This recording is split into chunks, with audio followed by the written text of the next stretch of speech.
बिस्मिल्लाहिर्रहमानिर्रहीम अस्सलामु अलैकुम व रहमतुल्लाहि व बरकातुहू। की हाल चाल है जी? ठीक ठाक हो?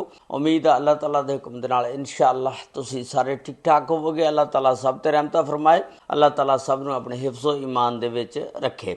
अज दे व्लॉग दे विच मैं तुहानूं गुजरात दे विच एक वाक़या पेश आया 16 अगस्त नूं, ते बहुत ही दुखिया वाक़या कि एक क्रिकेट के मैच के दौरान एक बॉलर जिन्हों सिर्फ बॉलिंग नहीं करान दी गई, वो कहता सी कि मैनू ओवर दे दिओ, ते उस दी वजह दे नाल उस बॉलर ने फिर दो भरावां नूं मार दिता। ते नाल नाल फिर जदों उहदी मां नूं जिन्हें उन्हां दोनों भरावां नूं मारिया पता लगा, उन्होंने भी हार्ट अटैक हो गया, दिल का दौरा पै गया। मां तुहानूं पता मां ही हुंदी आ, वो भी इस जहाने फानी तो कूच कर गए। उस दी मुकम्मल तफसीलात अज दी इस वीडियो दे विच मैं तुहानूं दसांगा। ये वाक़या गुजरात दे विच 16 अगस्त 2025 नूं पेश आया कि तुहानूं पता ये जिहड़े खिलाड़ी हुंदे ने इन्हां दे विच बड़ी कुव्वत बर्दाश्त हुंदी आ, क्योंकि खिलाड़ी हुंदा ना, लेकिन समझ नहीं आती कि की वजह कि अजकल किसी दे विच भी कुव्वत बर्दाश्त नहीं हैगी।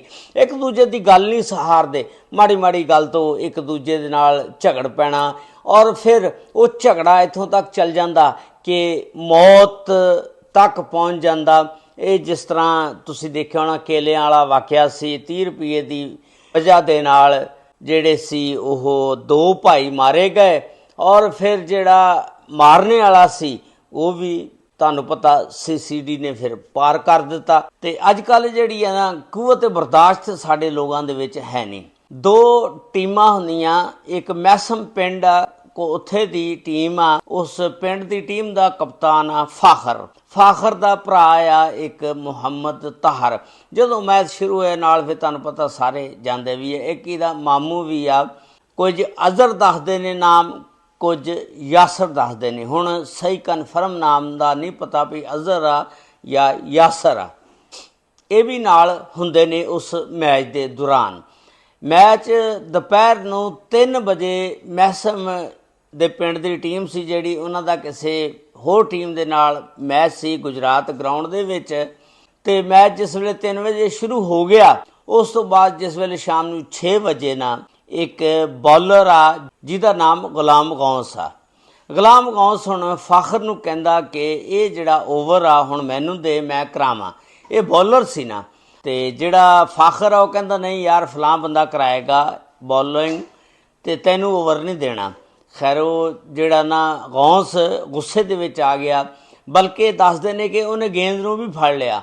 मैच जिहड़ा ना रोकता। उस तो बाद वो फाखर दे कोल आया, आके ते वो एक दूजे नूं फिर गलम गलोच शुरू करती, को मार एक दूजे ने थप्पड़ भी को मारिया होगा। उस तो बाद ये गुलाम गौस जिहड़ा सी ना ग्राउंड तो बाहर निकल जाता जाके, ते उस तो बाद फिर 10-15 मिनट बाद कहंदे आंदा।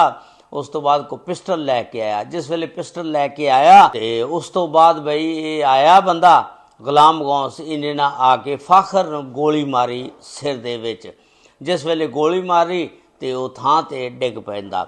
दूसरी तरफ ते उहदा भरा जिहड़ा ताहर आ वो दौड़दा इनू बचाउण वास्ते। जिस वेले दौड़दा ते ये उहनूं भी फायर मार दिंदा गुलाम गौस, जिहनूं बॉलिंग कराउण वास्ते ओवर नहीं दिता गया।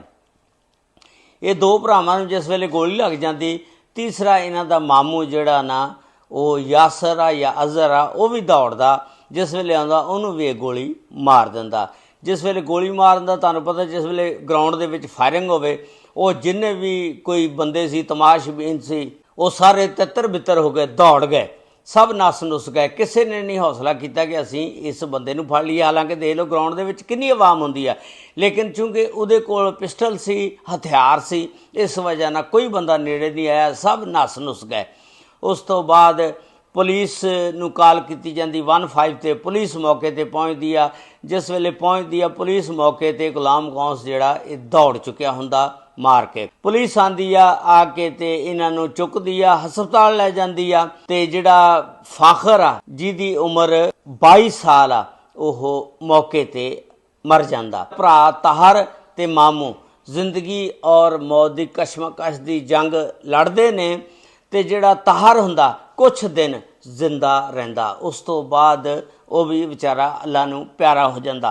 ਹੁਣ ਤੁਸੀਂ ਦੇਖੋ ਇਸ ਦੀ ਖਬਰ ਜਦੋਂ ਉਹਦੇ ਵਾਲਦ ਮਜ਼ਹਰ ਇਕਬਾਲ ਨੂੰ ਪਹੁੰਚੀ, ਉਹ ਜਿਸ ਵੇਲੇ ਉੱਥੇ ਆਂਦਾ ਤੇ ਉਹਦਾ ਦਿਲ ਜਿਹੜਾ ਨਾ ਸਮਝੋ ਕਿ ਇੱਕ ਕਿਸਮ ਦਾ ਬੁੱਝ ਗਿਆ ਕਿ ਜਿਹਦੇ ਨੌਜਵਾਨ 2 ਬੱਚੇ ਇਸ ਜਹਾਨੇ ਫਾਨੀ ਤੋਂ ਕੂਚ ਕਰ ਜਾਣ, ਔਰ ਫਿਰ ਹਜੇ ਦੋਨੋਂ ਬੱਚੇ ਗੈਰ ਸ਼ਾਦੀशुदा ਸੀ, ਹਜੇ ਉਹਨਾਂ ਦੀ ਸ਼ਾਦੀ ਨਹੀਂ ਸੀ ਕੀਤੀ। ਹੁਣ ਜਿਹੜਾ ਫਾਖਰ ਸੀ ਉਹਦੀ ਉਮਰ 22 ਸਾਲ ਸੀ, ਔਰ ਤਾਹਰ ਜਿਹੜਾ ਸੀ ਉਹਦੀ ਉਮਰ 26 ਸਾਲ ਸੀ। ਜਿਹੜਾ ਉਹਨਾਂ ਦਾ ਮਾਮੂ ਸੀ ਦੱਸਦੇ ਨੇ ਕਿ ਉਹਦੀ ਵੀ ਉਮਰ 32 ਸਾਲ ਸੀ। ਜੇ 2 ਜਵਾਨ ਬੇਟੇ ਜਿਹਦੇ ਫੌਤ ਹੋ ਜਾਣ, ਘਰ ਦੇ ਵਿੱਚੋਂ ਚਲੇ ਜਾਣ, ਤੇ ਉਸ ਘਰ ਕਿਆਮਤ ਸੁਗਰਾ ਸਮਝੋ ਕਿ ਬਰਪਾ ਹੋ ਗਈ ਆ। ਕਿਆਮਤ ਸੁਗਰਾ ਨੂੰ ਵੇਖ ਕੇ ਉਹਨਾਂ ਦੀਆਂ ਭੈਣਾਂ, ਪਹਿਲਾਂ ਤਾਂ ਇੱਕ ਭਰਾ ਫੌਤ ਹੋਇਆ ਸੀ, ਬਹੁਤ ਰੋਈਆਂ। ਉਸ ਤੋਂ ਬਾਅਦ ਫਿਰ ਜਦੋਂ ਦੂਸਰਾ ਭਰਾ ਫੌਤ ਹੋਇਆ, ਸਮਝੋ ਉਹਨਾਂ ਦੀ ਦੁਨੀਆ ਹੀ ਲੁੱਟ ਗਈ ਵਿਚਾਰਿਆਂ ਦੀ। ਜਦੋਂ 2 ਜਵਾਨ ਭਰਾ ਟੁਰ ਜਾਣ ਤੇ ਫਿਰ ਇਸੇ ਤਰ੍ਹਾਂ ਹੁੰਦਾ ਕਿ ਬੰਦਾ ਕੂਵਤ ਬਰਦਾਸ਼ਤ ਜਿਹੜੀ ਆ ਖਤਮ ਹੋ ਜਾਂਦੀ ਆ, ਹੌਸਲਾ ਖਤਮ ਹੋ ਜਾਂਦਾ। ਇਸ ਤਰ੍ਹਾਂ ਦੂਸਰੀ ਸਾਈਡ ਤੇ ਹੁਣ ਆ ਜਾਓ, ਇਹ ਜਿਹੜਾ ਕਾਤਲ ਸੀ ਗੁਲਾਮ ਗੌਸ, ਜਦੋਂ ਇਹਦੀ ਵਾਲਦਾ ਨੂੰ ਪਤਾ ਲੱਗਾ ਕਿ ਉਹਨੇ 2 ਨੌਜਵਾਨ ਬੇਟਿਆਂ ਨੂੰ ਫਾਇਰ ਮਾਰਤੇ ਨੇ, ਇੱਕ ਉਹਨਾਂ ਦੇ ਮਾਮੂ ਨੂੰ, ਤੇ ਉਹਨੂੰ ਵੀ ਦਿਲ ਦਾ ਦੌਰਾ ਪੈ ਜਾਂਦਾ, ਹਾਰਟ ਅਟੈਕ ਹੋ ਜਾਂਦਾ। ਉਹਨੂੰ ਫੌਰਨ ਚੁੱਕਦੇ ਨੇ, ਚੁੱਕ ਕੇ ਤੇ ਮੁਕਾਮੀ ਹਸਪਤਾਲ ਦੇ ਵਿੱਚ ਲੈ ਕੇ ਜਾਂਦੇ ਨੇ, ਲੇਕਿਨ ਉਹਨਾਂ ਨੇ ਰੈਫਰ ਕਰਤਾ ਲਾਹੌਰ ਜਨਰਲ ਹਸਪਤਾਲ ਦੇ ਵਿੱਚ। ਜਿਸ ਵੇਲੇ ਉੱਥੇ ਉਹ ਪਹੁੰਚਦੀ ਆ ਤੇ ਉਹ ਵੀ ਇਸ ਜਹਾਨੇ ਫਾਨੀ ਤੋਂ ਕੂਚ ਕਰ ਜਾਂਦੀ ਆ, ਅੱਲਾ ਨੂੰ ਪਿਆਰੀ ਹੋ ਜਾਂਦੀ ਆ। ਹੁਣ ਦੇਖੋ ਇੱਕ ਗਲਤੀ ਦੀ ਵਜ੍ਹਾ ਨਾਲ ਗੁਲਾਮ ਗੌਸ ਨੇ ਮਾੜੀ ਜੀ ਗਲਤੀ ਕੀਤੀ, ਹਾਲਾਂਕਿ ਖਿਲਾੜੀ ਦੇ ਵਿੱਚ ਬੜੀ ਕੁਵਤ ਹੁੰਦੀ ਬਰਦਾਸ਼ਤ ਕਰਨੇ ਦੀ। ਉਹ ਖਿਲਾੜੀ ਕਾਹਦਾ ਜਿਹਦੇ 'ਚ ਕੁਵਤ ਬਰਦਾਸ਼ਤ ਨਹੀਂ ਹੈਗੀ, ਤੇ ਉਹਨੂੰ ਚਾਹੀਦਾ ਸੀ ਬਰਦਾਸ਼ਤ ਕਰਦਾ ਨਹੀਂ ਦਿੱਤਾ ਸੀ ਓਵਰ, ਤੇ ਉਹਨੇ ਐਡਾ ਵੱਡਾ ਕਦਮ ਉਠਾਇਆ, ਫੈਸਲਾ ਕੀਤਾ। ਉਹਨੂੰ ਫੈਸਲਾ ਕਰਨੇ ਤੋਂ ਪਹਿਲਾਂ ਸੋਚਣਾ ਚਾਹੀਦਾ ਸੀ ਕਿ ਯਾਰ ਮੈਂ ਵੀ ਸਾਰੀ ਉਮਰ ਲਈ ਜੇਲ੍ਹ 'ਚ ਜਾਵਾਂਗਾ ਔਰ ਜੇਲ੍ਹ ਦੀਆਂ ਰੋਟੀਆਂ ਖਾਵਾਂਗਾ, ਸਾਰੀ ਉਮਰ ਸਲਾਖਾਂ ਦੇ ਪਿੱਛੇ ਗੁਜ਼ਾਰਾਂਗਾ। ਲੇਕਿਨ ਕਿ ਜਦੋਂ ਗੁੱਸਾ ਆਂਦਾ, ਸ਼ੈਤਾਨ ਇਨਸਾਨ ਦੀਆਂ ਰਗਾਂ ਦੇ ਵਿੱਚ ਇਸ ਤਰ੍ਹਾਂ ਦੌੜਦਾ ਜਿਸ ਤਰ੍ਹਾਂ ਖੂਨ ਦੌੜਦਾ, ਗਰਦਸ਼ ਕਰ ਰਿਹਾ। ਸ਼ੈਤਾਨ ਕਹਿੰਦਾ ਜਦੋਂ ਕੰਮ ਗਰਮ ਹੁੰਦਾ, ਲੋਹਾ ਗਰਮ ਹੋ ਜਾਂਦਾ, ਤੇ ਮੈਂ ਥੋੜ੍ਹੀ ਜਿਹੀ ਸੱਟ ਮਾਰਦਾ ਤੇ ਕੰਮ ਪੈ ਜਾਂਦਾ। ਇਸੇ ਤਰ੍ਹਾਂ ਸ਼ੈਤਾਨ ਨੇ ਕੰਮ ਪਾਇਆ, ਜਿਹਦੇ ਵਿੱਚ 3 ਜਾਨਾਂ, 2 ਭਰਾ ਔਰ ਇੱਕ ਉਹਦੀ ਮੁਲਜ਼ਮ ਦੀ ਗੁਲਾਮ ਗੌਸ ਦੀ ਮਾਂ ਇਸ ਜਹਾਨੇ ਫਾਨੀ ਤੋਂ ਕੂਚ ਕਰ ਗਈ। ਅਗਰ ਉਹ ਥੋੜ੍ਹਾ ਜਿਹਾ ਸਬਰ ਕਰਦਾ ਤਾਂ ਇਹ ਕੁਛ ਵੀ ਵਾਕਿਆਤ ਨਹੀਂ ਸੀ ਹੋਣੇ। ਤੇ ਲੇਕਿਨ ਬਸ ਉਹ ਗੱਲ ਹੈ, ਇੱਕ ਦੂਜੇ ਦੀ ਗੱਲ ਨਹੀਂ ਬਰਦਾਸ਼ਤ ਕਰਦੇ, ਸਹਾਰਦੇ ਨਹੀਂ ਹੈਗੇ। ਸਾਡਾ ਮੁਆਸ਼ਰਾ ਜਿਹੜਾ ਉਹ ਤਬਾਹੀ ਦੀ ਤਰਫ ਜਾ ਰਿਹਾ, ਕਿਸੇ 'ਚ ਵੀ ਕੁਵਤ ਬਰਦਾਸ਼ਤ ਨਹੀਂ ਹੈਗੀ। ਕੋਈ ਰਾਹਗੀਰ ਜਾ ਰਿਹਾ, ਕਿਸੇ ਦਾ ਮੋਟਰਸਾਈਕਲ ਇੱਕ ਦੂਜੇ 'ਚ ਵੱਜ ਗਿਆ, ਉੱਥੇ ਗਾਲਮ ਗਲੋਚ, ਲੜਾਈ ਝਗੜਾ ਸ਼ੁਰੂ ਹੋ ਜਾਂਦਾ। ਇਹਨਾਂ ਗੱਲਾਂ ਤੋਂ ਬਚਣਾ ਚਾਹੀਦਾ, ਕੁਵਤ ਬਰਦਾਸ਼ਤ ਪੈਦਾ ਕਰੋ। ਅੱਲਾਹ ਤਾਲਾ ਸਭ ਤੇ ਰਹਿਮਤਾਂ ਫਰਮਾਏ, ਅੱਲਾਹ ਤਾਲਾ ਸਭ ਨੂੰ ਆਪਣੇ ਹਿਫਜ਼ ਓ ਈਮਾਨ 'ਚ ਰੱਖੇ। अस्सलामु अलैकुम व रहमतुल्लाहि व बरकातुहू।